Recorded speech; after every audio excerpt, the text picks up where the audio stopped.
So apologies, Charlie, if the cat interrupts us at this point. He's trying to steal my woke breakfast. My very woke breakfast, because it's got yogurt in it. You know, Whatever next. whatever. It's I the collapse of modern society. Let's conveniently forget that Bond eats yogurt all the time in the novels, but apparently Exactly. And avocado. And avocado as a dessert. A dessert. How unique. Yeah, so I'm trying not to be too woke with my breakfast choices today, but there we go. Yeah, that must have been entertaining, kind of hearing those sorts of criticisms. It was in the Times originally, wasn't it? Yeah, I mean, it's extraordinary what people claim is woke now. It's become such a catch-all phrase. It's become absolutely meaningless. It just seems to mean somebody who isn't a Daily Mail reader, as far as I can tell.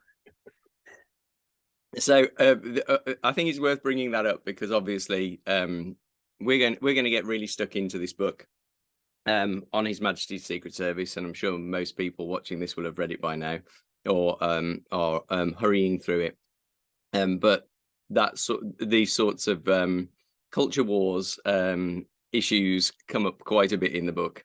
In fact, yes. a massive part of the book as well. And we'll talk about that. But we're going to talk about all of the fun choices that you've made in the book, including obviously the characterization of Bond himself, who, as we've already established, not only eats yogurt now, but kimchi and kombucha. Yes. But there's far more interesting things to talk about with Bond in this book. I really enjoyed his kind of questioning of his actions and all that. So we'll talk about that. And then we'll obviously talk about the villains, who, that's where all the woke stuff comes in. And then there's we've obviously got a couple of interesting allies and the women to talk about. And anything else you want to talk about, Charlie? Because I know. Well, I'm sure it'll all come up one way or another. I'm sure it'll all come up. So first things first, as I said, this is spoilers, and we are going to spoil the ending. So stop listening now if you haven't finished reading it yet. In fact, if I just show for the video version, this was the dedication that you put in the book when I met you at the launch in London, and the dedication was, "To David, I killed him for you." And that was off the back of me saying to you, I've never wanted James Bond to exercise his license to kill on someone as much as I have in your book. So we're going to talk about everything, including the death of the villain, and we'll get to that in a minute. One of the other things that you said at the launch in London is that you didn't. I think you were downplaying your achievements here, to be honest, Charlie. As if you could write this book quite quickly because Fleming's given you the formula.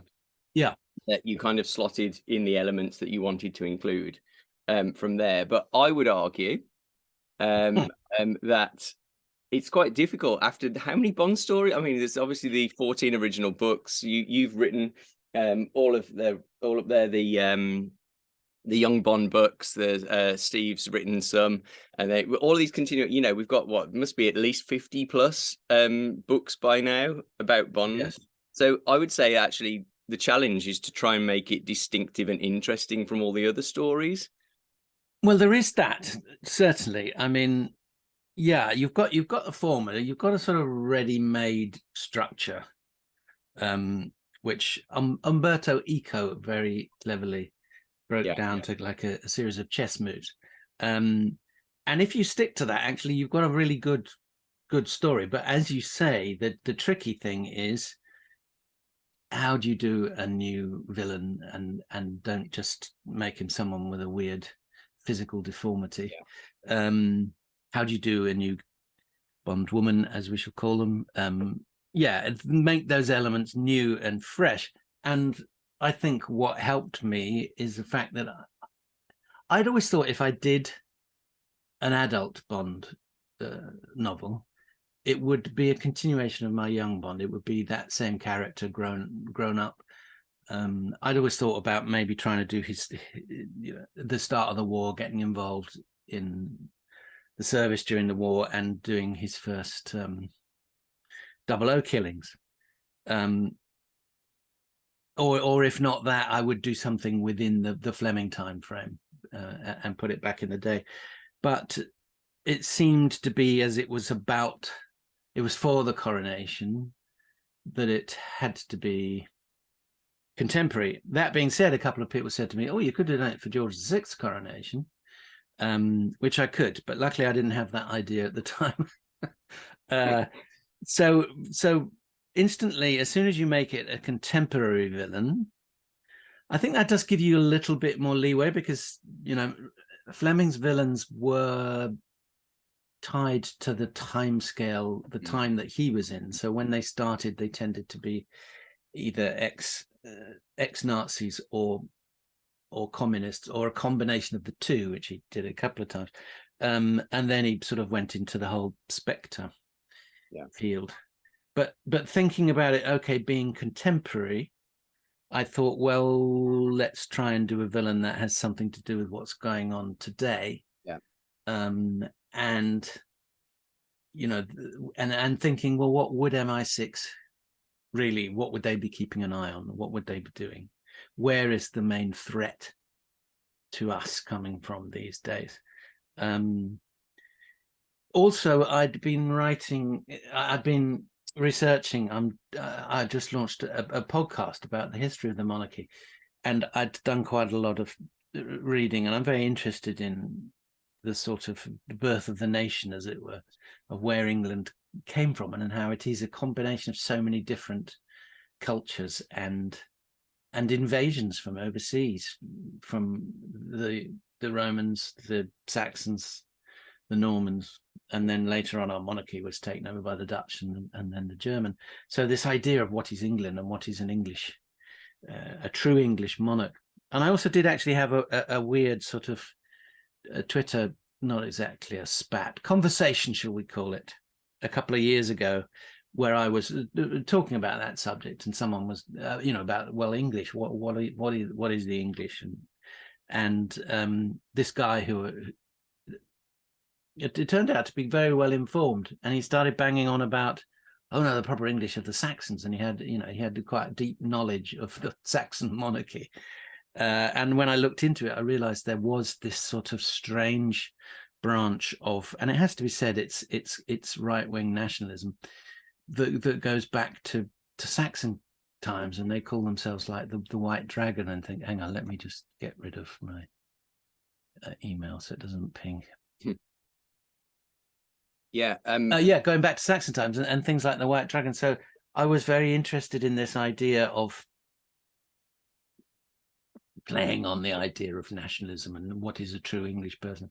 And like all of our current nationalists, extreme nationalists, they all have a extra hidden agenda beyond it of making money out of it. Essentially, in the end, it comes down, the villains are always the capitalists. Yeah, totally. I love your podcast because I'm a amateur historian. You say, what do you say? You're a something boffin? I can't remember the term you use, but history buff or a history fan. That's the one. I'm the same, despite having no formal training in history. So when I did English at university, but I did a massive part of that was the history of the English language. Right. You get stuck into a lot of this in the podcast as well, which is brill. And also it helped with the pronunciations of certain names in your book. That AE combination, the short A. The phonetics really help there as well. But I've always thought that as well. Whenever someone says this is quintessentially English, I just pause for a second and go, actually, can you really say that about much or anything? So I learned my history kind of by learning my British history by learning it through the history of the English language. But I've got so many gaps in my knowledge, and your podcast is helping to fill in some of those gaps. I'm not sure that all of the characters in this novel on His Majesty's Secret Service would be such a fan of the podcast. One of the things that I found really interesting was that Bond is a fan of history. well, you're writing Bond, you're a fan of history, so, and to be honest, I'm sure we could find plenty of examples through Fleming where Bond is set up as the person who really, so when he's in Budapest, he's really admiring all the architecture, the history behind it, why things are 96 meters high. But then he meets a very loathsome character who called Canna. And if you've read the book, you know exactly why he's called Canna. Horrible, horrible man. But he's the one who thinks it's all old and boring. So I think in your book, you've set up that kind of opposition. People who like history and understand history and are not abusing history for their own ends are the good guys. And people who are not interested in history, they're the bad guys. Well, also people who want to make history. Yes. And yeah, you make history by disrupting things and destroying things and replacing them with new things. I mean, you know, the trickiest thing I think in doing the book is keeping Bond recognizably Fleming's Bond. But also, you know, it struck me, because Bond is always 35 years old, he had to be a believable contemporary 35-year-old who is not going to be quite as, and let's face it, Fleming's Bond is often quite stuffy. He's a 1950s guy with a 1950s set of values, and it comes back to our woke thing. I mean, I wasn't trying to be woke at all. I was just trying to think, well, what worldview is a contemporary 35-year-old man likely to have? And in terms of knowing about stuff and knowing about history, Fleming loved in his books, if he'd found out about something and looked into something, he loved sharing that knowledge. And, you know, obviously there's a big strand in on His Majesty's Secret Service that relates back to On Her Majesty's Secret Service, which is the idea of genealogy and family trees and things. And Bond heavily researches that for the Fleming book, and it is key to what the whole plot is about, how he gets close to Blofeld and how Blofeld is this snob who wants to legitimize himself by claiming to be important from an important family, and it's exactly what I have Athelstan doing in this book. So we sort of take it for read, because, you know, I'm expecting half the readers, shall we say, to know Fleming, to have read Fleming, and they know that Bond is quite well informed. You know, he will often know just a little bit more than M about something, which M finds quite irritating. So yeah, I mean, all those things sort of play into it quite well in the book that I was doing. That my Bond is a contemporary young man, but he does have a bit of those elements of Fleming that sort of perhaps set him apart from society. And I love the way that what we might call a slightly more modern sensibility is blended with those what Fleming established. You know, even when it comes to Bond choosing his clothing, he does say he doesn't want to wear branded goods from sweatshops, but that's also that is Bond being discerning in a kind of contemporary way. The way he's always been discerning, but that's a nice way of doing it. There is a joke about Englishman's underpants, which I enjoyed. So as you know, if you've read the novel, he when he's infiltrating the villain's lair undercover as Sanborn, he obviously has all his luggage looked through, and the girl says that makes a joke about Englishman's underpants because apparently wives and mothers buy them, and Bond says, I have neither. So we never. Well, it was quite a good way of filling in his backstory in a kind of quick aside about underpants. We never actually find out, though, Charlie, what type of underwear this Well, I know. I mean, what would a 2023 James Bond wear? Well, I don't know. I mean, Calvin Klein is probably not the ultimate underpant these days, but yeah, I researched a lot of things for the book, but I didn't go down as far as the underpants. But they were probably discreet and smart. But yeah, I mean, James Bond has always had a sort of no jeans and trainers policy, and yes, in his time. Well, it's interesting because you see, when Fleming was writing the books, obviously back then, Bond was wearing a suit, and they're smart, well-made suits, but they're not flashy. And it's interesting that when we come to the 60s, that worked really well for Connery, for his Bond, even though, in the 60s, this is the birth of the whole sort of, well, the counterculture probably starts in the 50s, but that's quite a sort of mainstream image for what turned out to be the coolest man of the 1960s. So it's really interesting that they updated quite a lot from the books, but they kept him in that classic English gent look, which still looks incredibly cool and smart today. And it's in the areas where they've sort of deviated from that, which again at the time was obviously felt to be stylish, that you get some slightly raised eyebrows looks, such as the pale blue. It's interesting you say raised eyebrows, because it's particularly Roger Moore. I always think of that devastating double denim ensemble from Live and Let Die. Yes, and the safari suits or whatever. I mean, the Roger Moore, it did embrace 70s camp in a way that the Connery of the 60s didn't really embrace 60s kind of going out there. As I say, apart from things like the Tyrolean pale blue pants and matching top ensemble. And yet people always forget, people always think James Bond wears really dull colors, but actually I always love that bit in Live and Let Die where he and Felix go to the club and they kind of try to dress it like everyone else. I'm just waiting for, I think one wearing bright yellow. I can't remember the details, but yeah, I always just go, oh my god, imagine seeing that on screen. That would be a treat. Yeah, which of course does lead to the great line, white man in Harlem. That's a great disguise. Yeah, great disguise, Bond. I love it. Love it.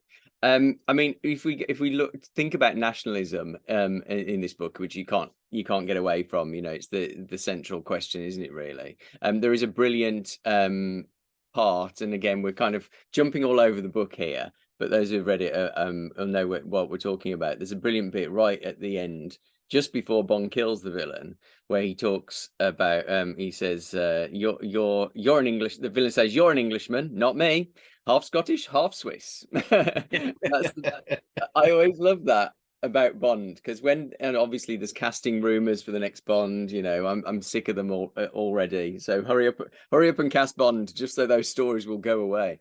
They keep flashing up on my feeds all the time, but a lot of times in those discussions, people do say, well, he's got to be English. I'm just like, well, James Bond isn't. So yeah, and Connery wasn't, Timothy Dalton wasn't, Pierce Brosnan wasn't, George Lazenby definitely wasn't. Yeah, exactly. There's been more non-English than English. Yeah. But interestingly, that goes back to the ideas of what is a true Englishman, and you could say, well, the sort of the pre-Saxon English are the for want of a better word, the Celts. So the Welsh particularly are more historically more English than what came since. So yeah, I mean it's a, well, the argument comes down to what is English about anything, and what you were saying before, really I think the current idea of what is English is a sort of a sense of Victorian English, and that was when we were quintessentially English, and that's what we've lost. But why pick on the Victorian era? Exactly, that's peak English, is it? Is that what people think of when? Yeah, but also because the Victorian era was a time. It was a time when people were rediscovering the past, and they were, there was a massive interest in people like King Alfred the Great, and I think it was probably that whole argument of, what are we? Where do we come from? What makes us what we are? And became very fascinated with that past, possibly because we had a German monarchy. Who knows? Yeah, maybe. It kind of called things into question, I suppose. Yeah. Have you ever done bit of a tangent, but have you ever done that ancestry thing? I'm not quite sure. You know way more about this because you've done so much research into this recently. But I'm not never sure how reliable those things are, where you find out. Well, yeah, you can get sort of off the peg things that will do it for you, but yeah, you can go back. I mean, my father and one of my aunts did look into it, and they got a certain period back, but it was incredibly dull. So it never went anywhere. I was approached, and they started doing research for Who Do You Think You Are? Yeah. That series about ancestry, and then after a while, they sent back the box of research that had already been done by my family, and said, and Edward didn't even say anything. That was that. They never followed it up. So I obviously have an extremely dull past, but famously, there's the Danny Dyer tracing his ancestry back to, was it one of the early King Edwards or something? I can't remember, but we could all do it.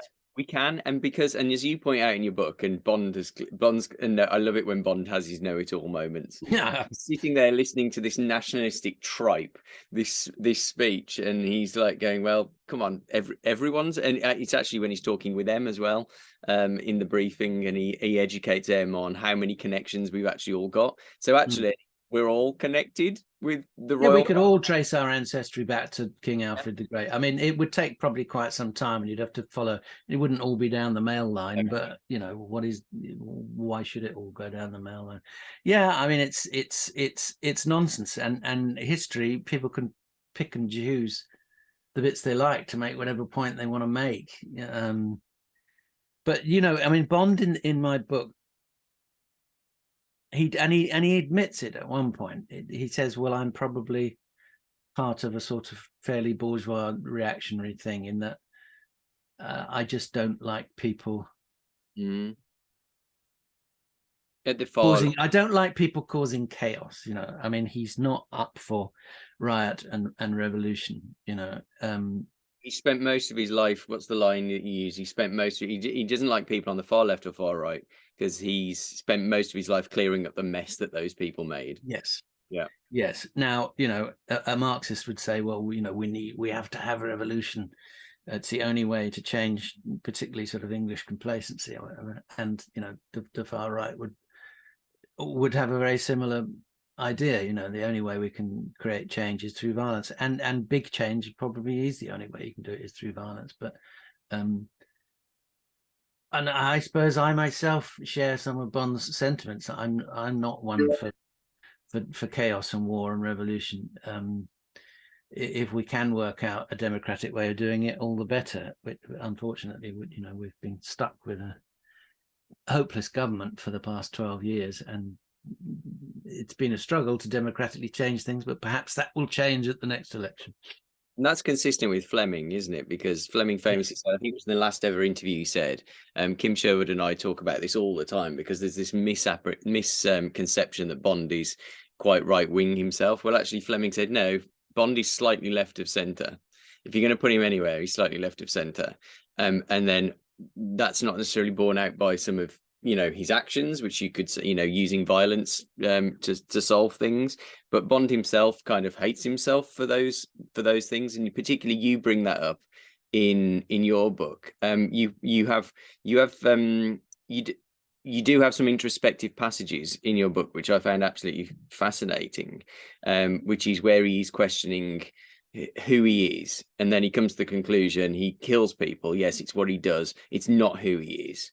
And again, that's consistent with Fleming, because Bond nearly always hates killing people, except in the case of the villain here. I think we can all punch the air with joy.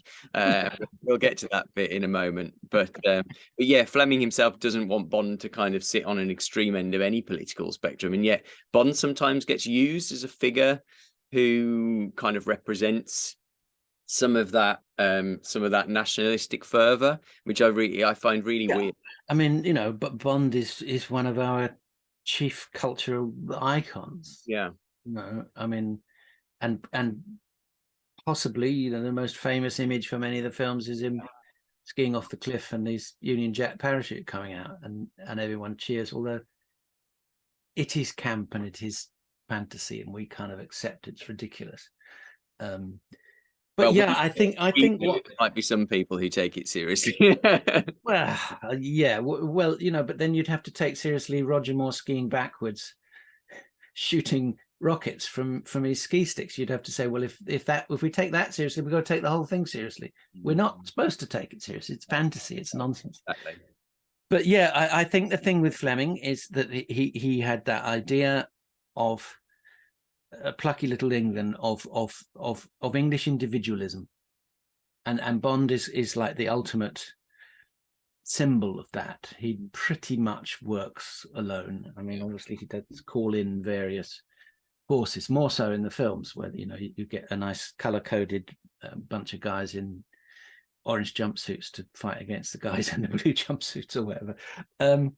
But yes, it is this idea of, particularly in the early days when it's the sort of communism, it's the idea of this faceless mass of communism that destroys the individual, and you get this state fascism, essentially. But Bond is the antithesis of that. He's the one guy who can go in alone, and with his ingenuity, his skill, his fists if necessary, and his gun will sort things out.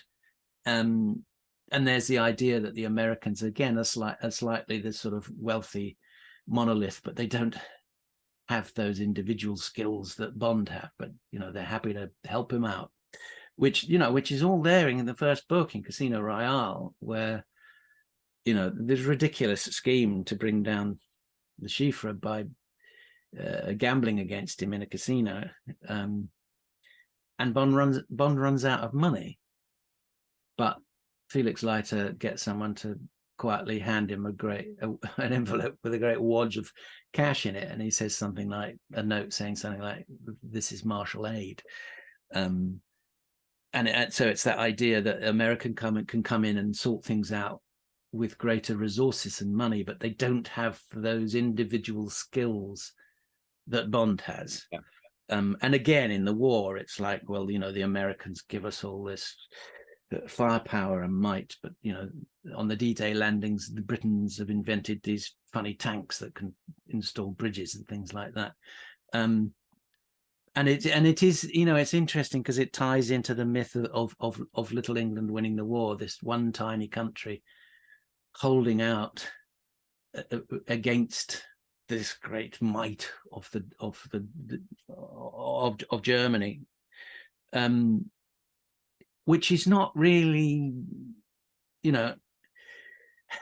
it's a distortion of the truth, because England was at the heart of the biggest empire in the world at the time, and it had all the manpower and the resources of these countries all around the world to keep it going. But we have managed, despite owning the biggest empire in the world, to perpetuate this idea, well, we're just plucky little individuals. But yes, we do. Yeah, we do have a history, I suppose, of individualism and eccentricity and whatever. But I'm going too deep. Sorry. No, you can't go too deep. Really, you can't, Charlie. I mean, you talking about Bond as a symbol. What's something I found really interesting. I'd just been doing a piece myself about how Bond is often associated with St. George in Fleming. So he reflects a couple of times. This time it really was George and the Dragon as he's storming into he says that about Goldfinger. He says that just before he attacks Blofeld in You Only Live Twice. So Bond is kind of seeing himself as a mythological figure. Yeah, and as the sort of lone questing knight, as it were, the champion figure. Again, the Dragon is this huge enemy force, and George is the plucky individual with his lance. And I mean the books are full of that kind of imagery. But then you have specifically you have a character called John Tyler, who's a co-founder of the Knights of St. George. So all these far right people who've been kicked out of their far right organizations, they're that bad. So he's a co-founder of the Knights of St. George. He used to be in the English Defence. I've forgotten what EDF stands for. English Defence it's stopped. Is it actually finished now, the EDF? I can't remember. But there's all those sorts of organizations. But he's founded this organization, the Knights of St. George, and he's playing on that imagery. So you've got Bond the hero, who's been seen as St. George, but you've also got the enemy who are using that myth of St. George for their ends as well. Yeah, and you can cling on to any bit of national identity to bolster your cause.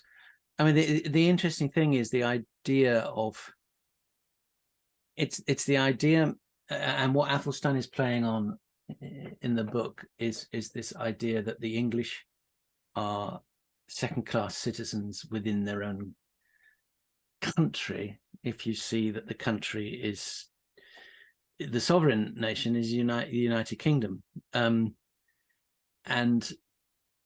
up until really the 90s, the idea of England and Britain were pretty much interchangeable. There was no great sense of a lost English identity, and we cover this in the episode in my podcast on William II. Fantastic historian called James Hawes, who also used to write crime thrillers, so he's right up my street. He's written this fantastic book called The Shortest History of England, which is about all this stuff, and it's particularly about the idea of the loss of English identity and the sort of resurgence of that at England football games up until the Euro 96. England fans would quite happily wave Union Jacks because that was their identity. They're English, they're British, it's the same thing. I don't know what changed at the Euros. Maybe it was a marketing opportunity. Somebody had a job, lot of old flags. Yeah. But and that really that is what leads to the likes of Farage, and his ilk of leading to that sort of English nationalism. The English are being swamped, and the Scots are as much our enemy as the Welsh and the Irish, and the nasty foreigners over the sea. So and Bond sees right through this. He says that in your book, he says they're identifying an enemy to boost their own power base. Yeah. Exactly. I mean, to personify as our enemy the the European Union, whereas they are our biggest trading partners and allies, and we had a mutually beneficial arrangement which was working incredibly well. To suddenly say, well, they're the enemy and they're trying to destroy your national identity. You've got to say, well, why are these people personifying them as the enemy? What are they trying to get out of it? And whilst most of us have suffered from Brexit, some people have benefited from it and have increased their personal status and also the status of their wealth, no doubt. And it's I love the whole sequence. I love any villain who does the grandstanding monologuing. Well, I do love writing villains who do that in all my books. So Athelstan, in his speech, which Bond calls a jingoistic mismatch of a speech, so none of it really makes coherent sense. He just picks common targets. So some of the things that Athelstan dislikes are vegans, bikes, trans people. He packs 3 trans gags into his speech. English people who are limp-wristed fops, like with Bond, several names there, but David Niven and Noel Coward have Bond connections there. But the thing is that Bond recognises that this mess of a speech, it might have an influence on vulnerable young people. And one of the passages, you have Bond thinking about what the impact of this speech might be on someone who feels like an outsider and might be radicalized. Now, I've actually run radicalization training in the schools that I work across. I wondered if you'd done any research into, or if it's just something you'd observed and just knew. But what you write about there in terms of how people get radicalized, is that something that you've taken an interest in? Yeah, I mean the way that particularly through the internet you can manipulate people, and I mean, we're all aware of the idea of the bubble, and Yeah. it's very easy to stay within your bubble.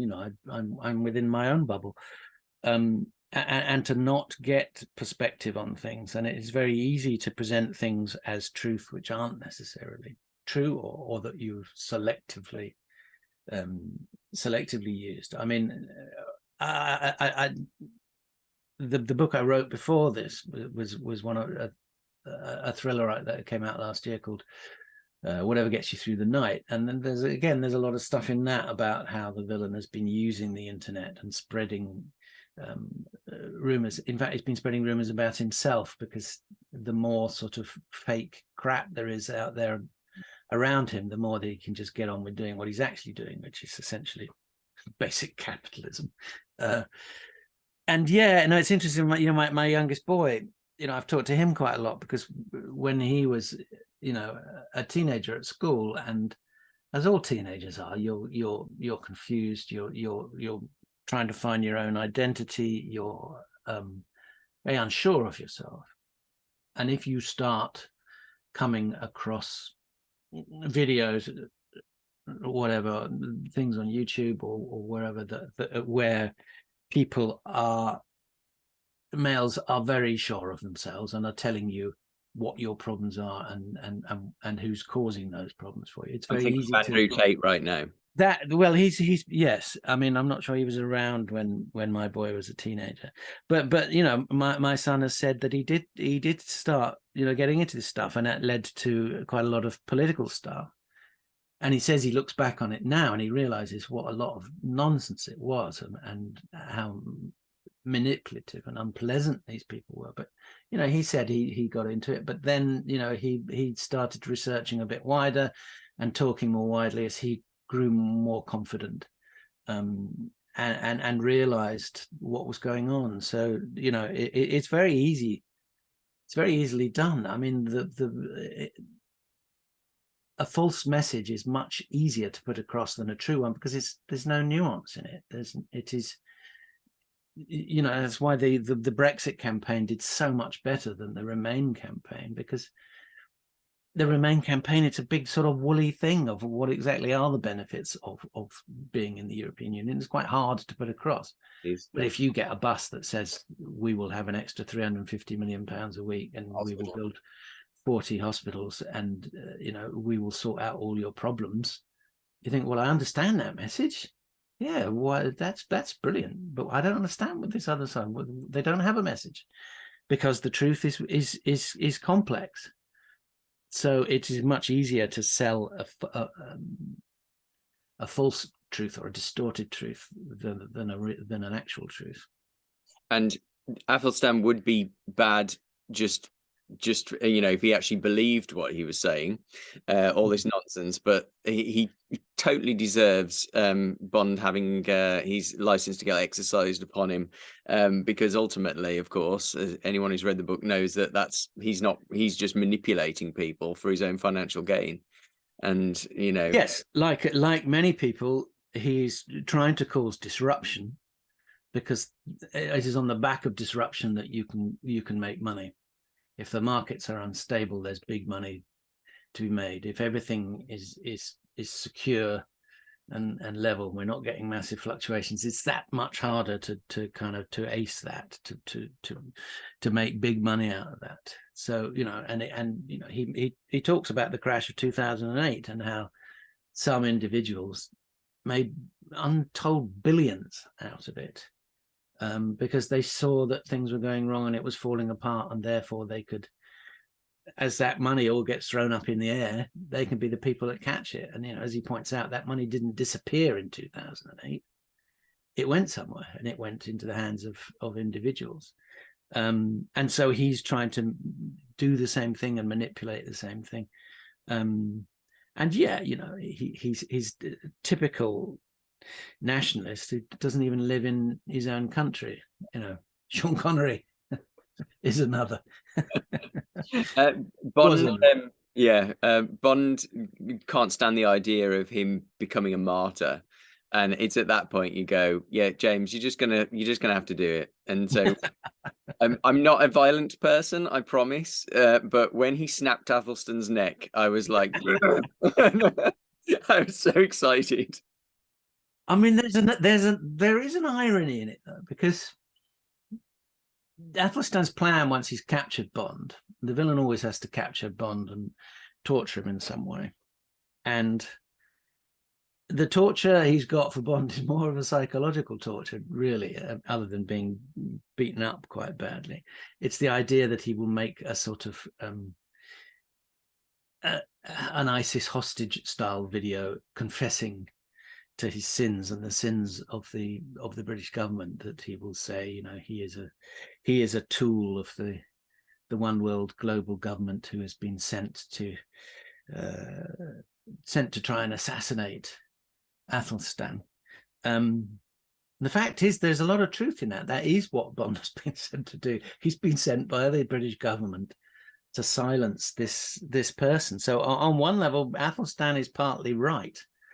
And that's perhaps part of why Bond is so incensed that that he would have to make this video and confess to that. I mean, it's obviously more complicated than that, but and yes, you know, we see what's happened with Trump. Every court case that he has against him makes him stronger, because it seems to be endorsing his message that they're just out to get me and they'll use whatever means they like to have a go at me. And you know, the same thing is kind of the danger of that happening with Boris Johnson. You know, all these sort of, I mean, they're major and minor at the same time, the things that have been thrown at him about having parties when he wasn't supposed to be, which everyone did. You know, the difference was he was in government, but you know, it's not like he killed anybody or destroyed our entire economy like Liz Truss. But you know, the more you throw these little things at people, the more they get stronger. And the only way to shut Athelstan up is to be what Athelstan claims you are.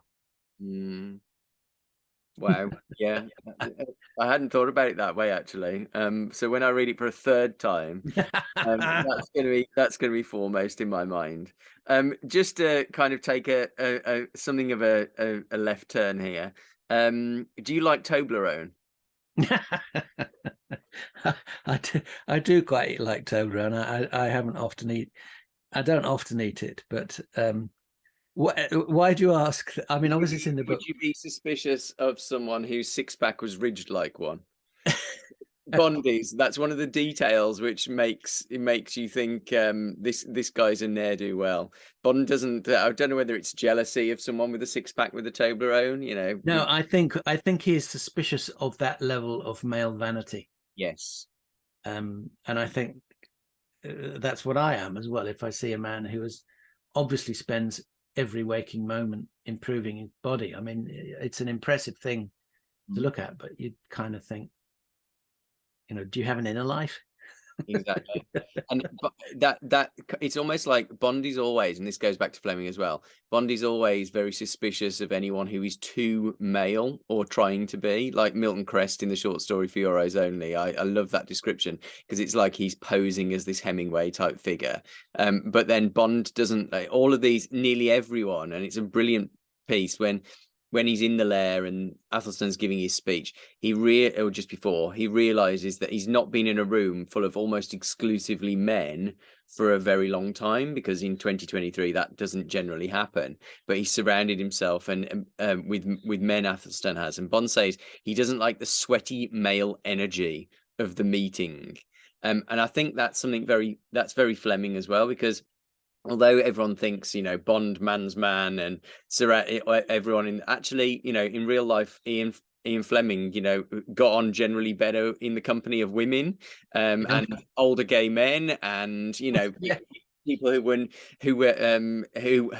the most the masculine. And I think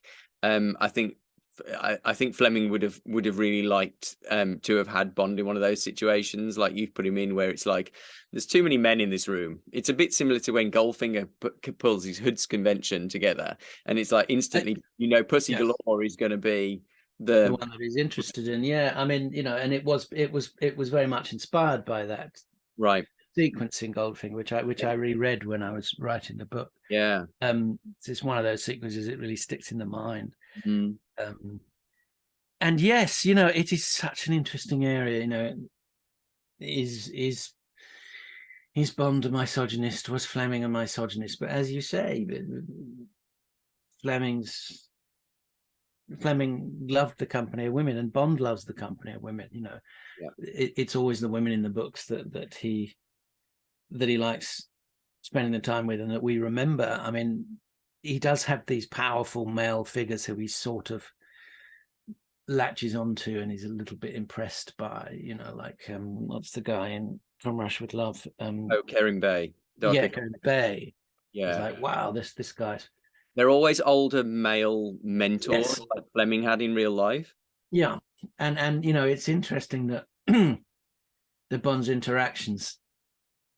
I mean, occasionally you get someone like Felix Leiter or Quarrel in Dr. No, who are sort of friends of his own age, but a lot of the stuff in the Bond books is Bond's relationship with father figures. You know, M is a father figure, and the villain is also a father figure. They are sort of two sides of the same father: the good but stern father, and the nasty, incredibly powerful and ambitious father who mocks Bond as a child. You know, they're constantly saying, you know, this is an adult world, and you're coming in here as a child playing. To use a term I shouldn't use, but it's in the books, you know, playing cowboys and Indians. And yes, in the books he spends most time hanging out with the young women, and that's where he's happy. It's so complicated getting into the sort of sexual politics of the books. I mean, even the SAS types that Bond has as his backup here, like Nick Cornwall, the leader of those, he's not like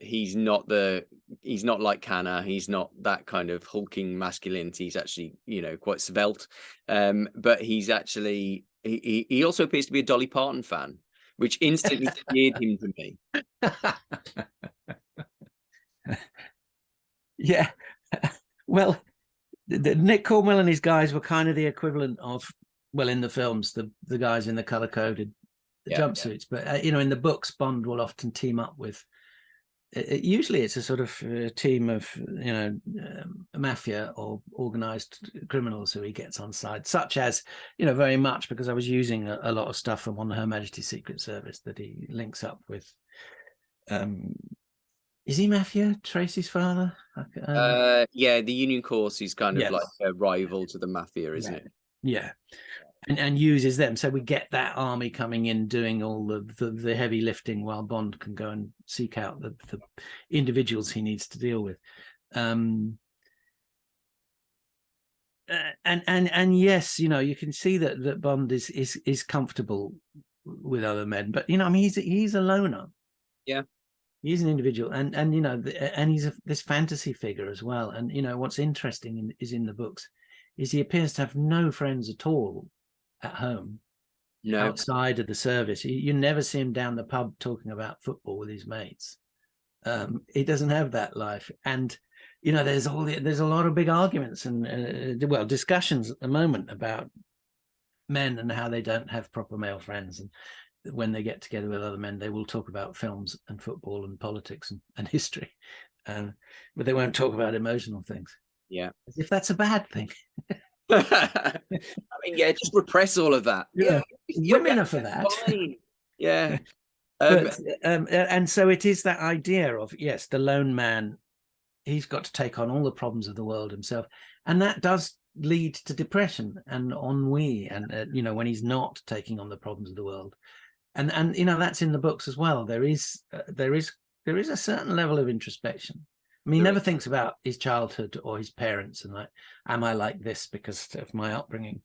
If he does, he shoves it away as quickly as possible. Yes, so I love the opening where he's thinking about being a child and sitting on the beach and is it eating chocolate and all that, and then it's just like, no, I'm going to just push that to one side.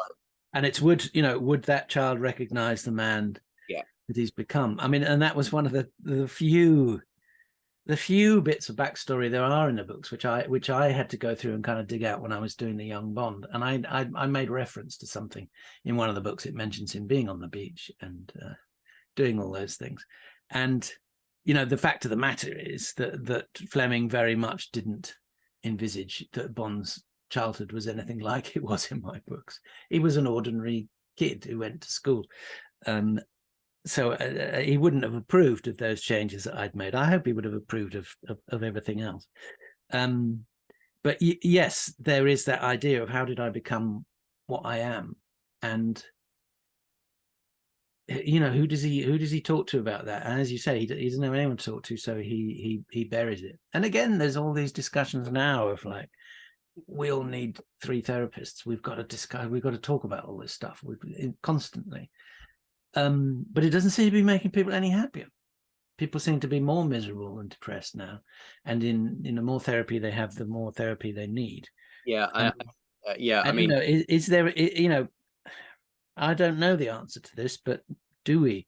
Is it always good for us to constantly be going over and over all this stuff? Not. Or is there something to be said for a stiff upper lip and say, actually, if I'm doing something and keeping busy, that keeps me happy, but endless introspection does not? No, and I think it is that balance, isn't it, between the two? I mean, therapy can. And most of us can, doing something, we can do some gardening or go on a long walk with friends. But with Bond, he goes on a mission and kills people. It's the only I mean, as a perfect example of the male psyche, Bond is it. Worryingly and positively. Yes. I mean, it's not as if the last couple of bits that I wanted to bring up were about kind of the allies that he has in the books, and in your book in particular. So, as you said, you can't imagine him going down the pub with his mates. It's not like you can imagine the double O's having a work night out. So I mean, they don't even seem to get on with each other very much. I mean, you have 009 dead at the start of the book, but it has to be said, were you aware of how unlucky the number 009 actually is? No, I wasn't. Is it always 009 who gets killed? It's always nearly always 009 who gets killed or has something horrible or fails a mission. So just off the top of my head, World Is Not Enough. He's because we watched it last night for our charity thing. He's the 009 fails to kill Renard and puts the bullet in his brain and turns him into a supervillain. 009's the clown at the start of Octopussy. There's a 009 in Kim Sherwood's book as well. I mean, it's probably because 9 is a bit like 7. It looks good on the page in a way that anything below 7 feels a bit insignificant. 008. I don't know, the 8's not a very sexy number. No. 9 is probably the only other sexy number like 7. Although wasn't Sean Bean 008 in 006? Is he 006? Okay, well there you are. Well, it's the 9 upside down. Yeah, good point. Fleming said that there was no kind of hierarchy in the numbers, but I always think 006. It's almost like I'm not quite as good as 007, so I'm going to have a chip on my shoulder. Whereas 009 is probably a bit kind of like, if you take it the other way, it might even be kind of thinks he's a bit superior to Bond. There's no love between them, is there? I as a wearer of Charles Tyrwhitt shirts, I didn't know how to interpret the comment about 009 being a fellow Charles Tyrwhitt shirt wearer. So are you kind of saying that's very bourgeois for Bond, and he's snobbery? Well, no, I mean, no, I don't think he was particularly. I mean, I've always thought that it's the ultimate sort of establishment smart shirt. Yeah. That's me. What do your shirts say about you? In terms of other... And it does tie into that whole world of Savile Row. He'd go to Turnbull and Asser rather than... Charles Tyrwhitt do have an outlet right near to Turnbull and Asser. I know. In terms of the women as well, we've got to talk about the women. I found it absolutely fascinating, and for me, very long overdue that we had Bond having a friend with benefits, as they don't call it anything, which I thought was brilliant. They've not got a name for their relationship, but the relationship he has with Yasmin, who you never actually meet in the book, but she's there in the background. It reminded me a little bit of Sylvia Trench in Doctor No and From Russia with Love, and I really wish they'd bring that back. That Bond does have someone he's romantic, well, not necessarily romantically attached to, friends with benefits perhaps, but he's got that in his life, but they know that their lives are separate, and she's not going to feel any shame for sleeping with other people. He's not going to either. A very grown-up part, different kinds of relationships I'm always interested in. So what led you to put Yasmin in there? Well, I had a throwaway line at the beginning of the book where he said he'd left Bond has been called in suddenly to this early morning meeting with them, and he's a little bit pissed off and it says, I can't remember the exact line, but he'd left a warm pair of arms to come here, and I liked the line, so I thought, okay, he's been in bed with someone.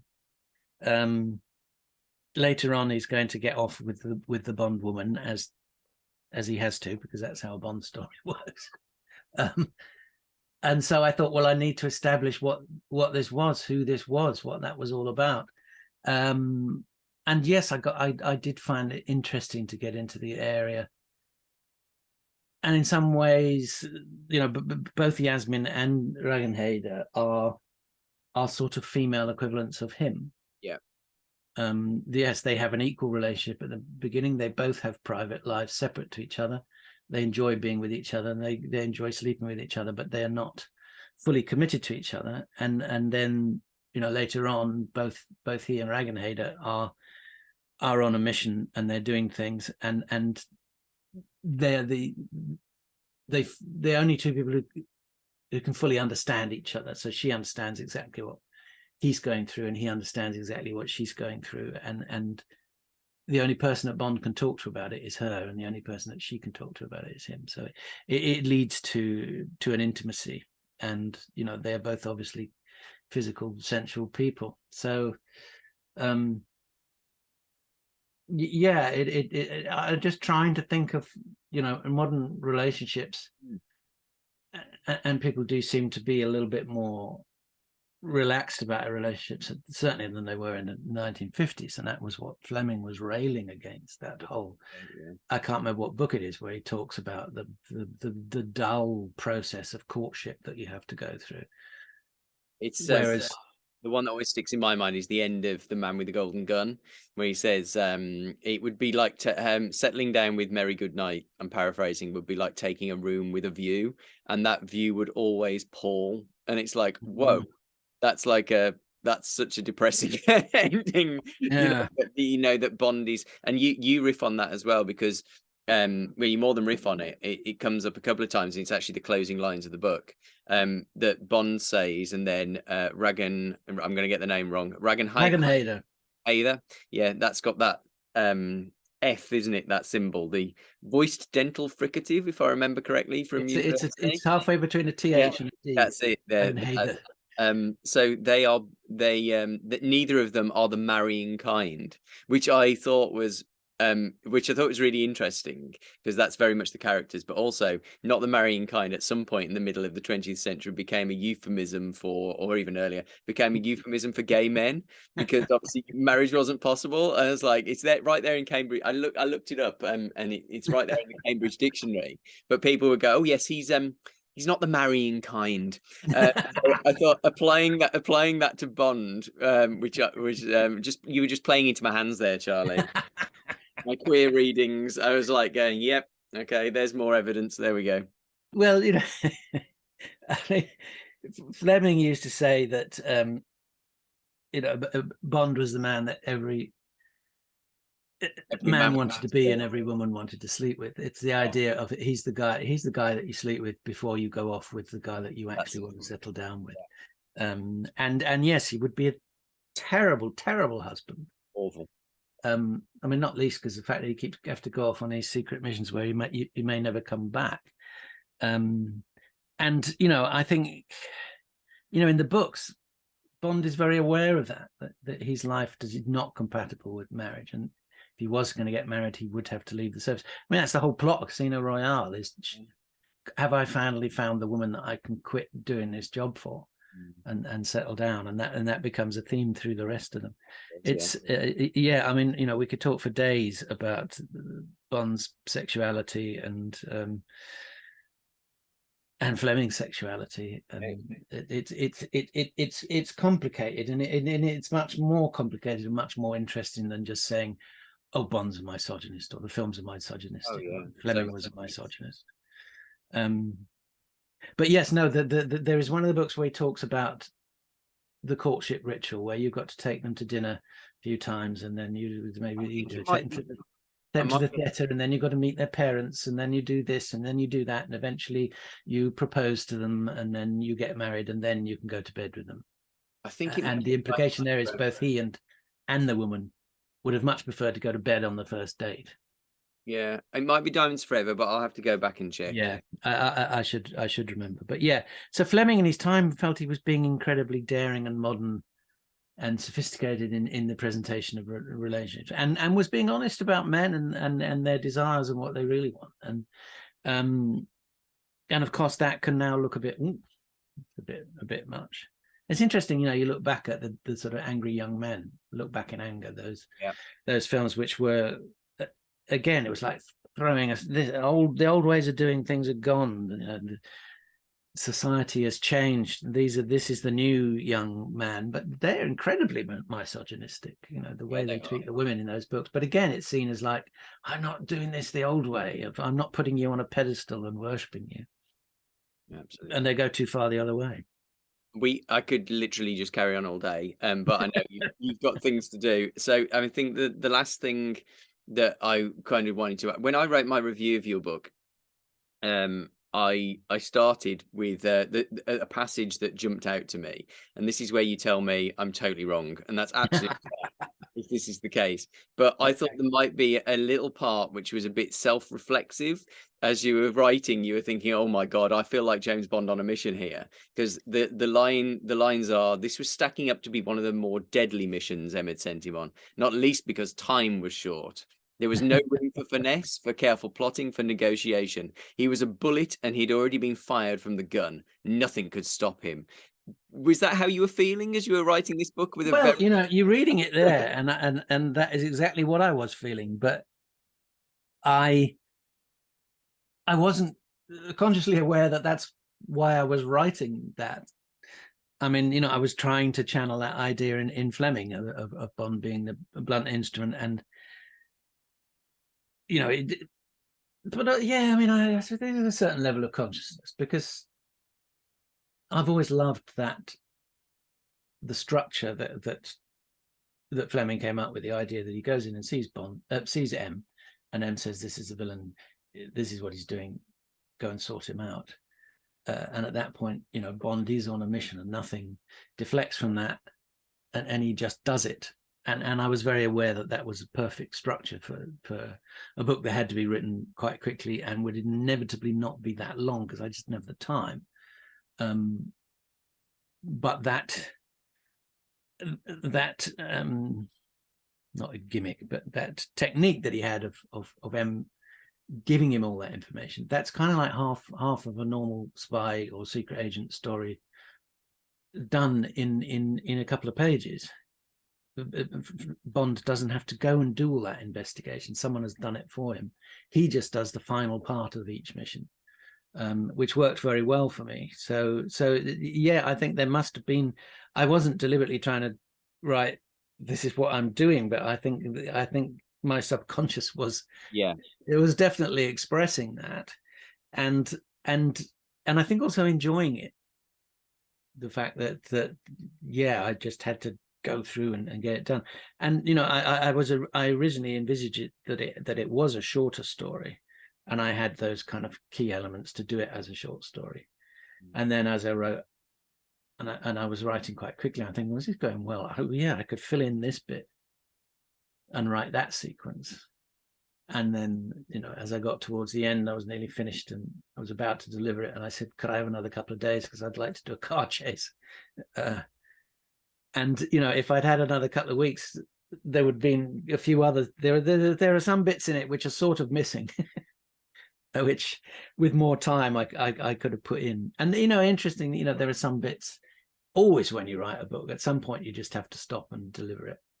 And when you go back to it, you think, oh, I wish I'd changed that or done that differently. And actually, you know, one of the things is going back to food and going back to Athelstan's speech about what is and isn't English, is the idea that the coronation dish is a quiche, would have fitted so well into his speech about what's gone so badly wrong with England and the royal family and the sort of Frenchification of it all. You know, this is the Norman influence, that it's a quiche. Have you ever read, Sorry? Real Men Don't Eat Quiche? By I've got it somewhere. I know the book. Yeah, I've not read it, but yes, and you know, that for Athelstan sums up everything that's gone wrong with England. Got it. Now, he would say at the last. Yes. So it was actually written by Bruce Fierstein, who did some scripting on Goldeneye and was the main scripter. There was a lot of people on Tomorrow Never Dies, but he was the one on set who was kind of writing the pages as they go. And I really like his writing of Bond, but he wrote this as a parody. And it's interesting what you just said, because he's got the Union flag on his top. Yeah. It's a parody of what people were saying in the, I think it was the late 80s, 82, early 80s. So it was parodying people who were trying to police masculinity. So it's interesting, he ended up writing Bond, and there's actually a few jokes in here that ended up in his Bond scripts. Oh, really? Yeah, definitely worth reading. But oh, yeah, I must check it. I mean, I've been aware of it since it was published. You get it for a couple of quid on eBay and stuff like that. It's definitely worth checking out. Yeah, I'll make a note of that. But yeah, you know, I mean, Athelstan would say, you know, at the last coronation, it was coronation chicken, it was curry, it was empire, and now it's bloody quiche. And the other thing is, I wish, in retrospect, I should have put everybody into dinner jackets at the big do at Athelstan's place, and I should have put Bond into the classic dinner jacket, black tie, tuxedo look, because it would have been a great way of exploring that idea of what it means where men wear black tie. And you know, it's interesting that has become the ultimate image for James Bond, who is, I think, probably the only person in the world who manages somehow to look sexy in black tie and not look like some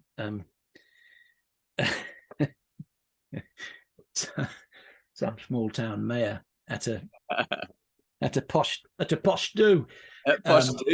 And the idea that all those men become one single unit in their black tie. And I think, you know, what you were talking before about Bond being in that sweat, that ultra masculine, and I think the black tie would have summed that up perfectly. So if I ever do the director's cut extended edition, I might change that.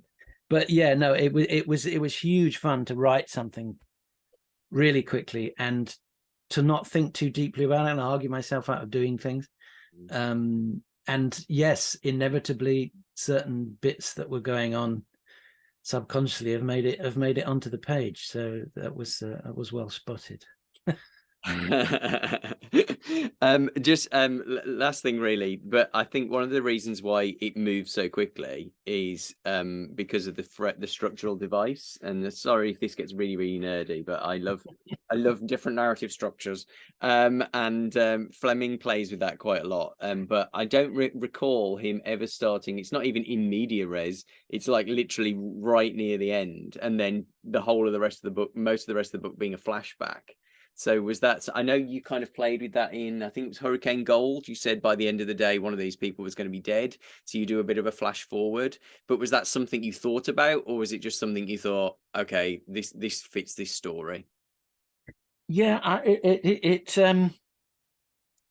there are things where he plays with time a bit in the book, of remembering something. And I have it in mind that perhaps one of the short stories does that. of where he's at and how he got there. I think it was probably, in terms of, because I was originally thinking of it as a short story, it was quite a good way to set up a lot of plot and anticipation where you don't have much space.